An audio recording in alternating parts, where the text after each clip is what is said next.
Hello and welcome to my review of Stephen King's Carrie, a 1974 novel that launched his career. Set in 1979, Carrie recounts the story of the eponymous high school student, a socially awkward girl from a religiously zealous family.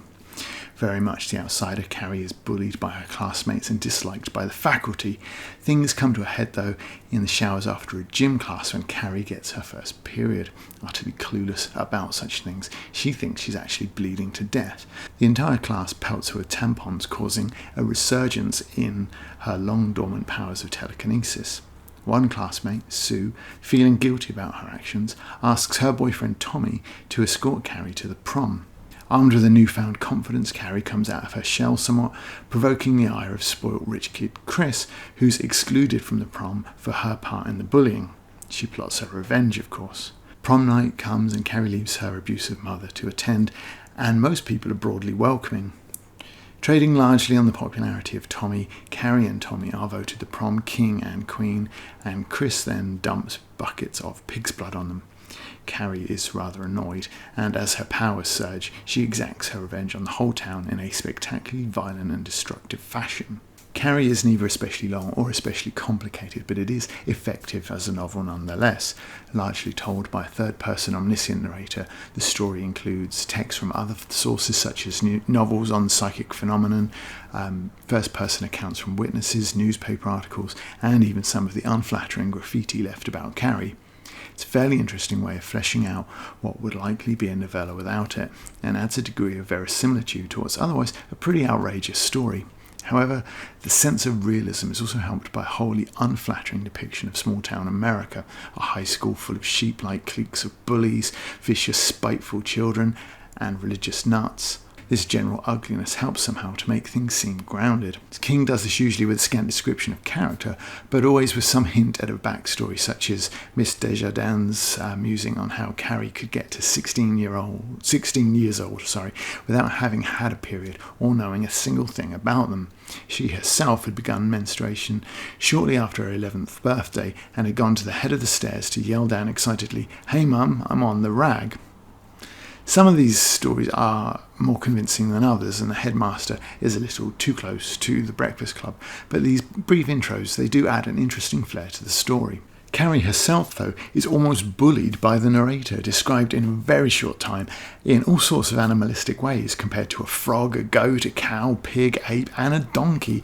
It's far from a flattering depiction, and Tommy's sudden assertion on prom night that she's beautiful seems to go against this established image, but the cruel bullying that she endures, her own sort of docile innocence combined with a pre-prom confidence, it somehow makes that doublethink stick better than it should. Our omniscient narrator relates the thoughts of his characters like this. He still couldn't get it straight. My town, this is happening in my town, this was happening in Chamberlain. And it's a bit of a shame that this is so consistently used. It could have been another exploration of Carrie's powers if it was somehow an expansion from telekinesis to telepathy, but her own thoughts are related in the exact same way, and this homogeneity is further demonstrated by the consistent misuse of grammar and punctuation in these bracketed asides as well. It isn't totally distracting, but I did find it a little immersion breaking if I'm honest, and it's a shame when you're working that hard to create a unique ensemble of characters to have this cross-character similarity. The undoubted strength of the novel, though, is the way it builds up towards its explosive finale. As the 0 hour approaches, the tension is cranked up effectively, and though the pronoun game is indulged a little, phrases like those on your screen really help to keep the reader hooked. The scene where Billy breaks into the school to set up his girlfriend Chris's revenge on Carrie is probably the only scene that overstays its welcome. The rest is tightly plotted, and the epistolary inserts break up the main narrative in a way that helps the flow and the pace as things progress, as well as helping to just crank up that tension as I mentioned. While not really key to the enjoyment of the novel, I did find the feminist undertones and perhaps overtones to be a little odd, or perhaps just not really well thought out. Carrie gets her superpowers from becoming a woman at the onset of her periods. Except of course she doesn't. Her mother says that's the cause, but she ignores all the previous examples of Carrie demonstrating her telekinetics. It is at this point that she learns some degree of control over her powers, but not over herself, as her destruction of the entire town of Chamberlain over the actions of two people would be difficult to describe as anything other than a hysterical overreaction. Skipping over her matricide, she still kills numerous innocent people who've had no contact with her, let alone any involvement in her plight, and many of them are explicitly women.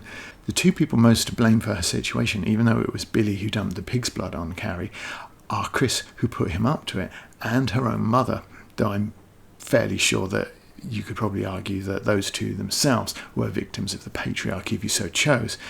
I guess you could call it more nuanced than a lot of more modern takes, and it is interesting actually that Image are putting out Emilia Clarke's comic book that seems to have a similar theme to this in the same week that I've read this book.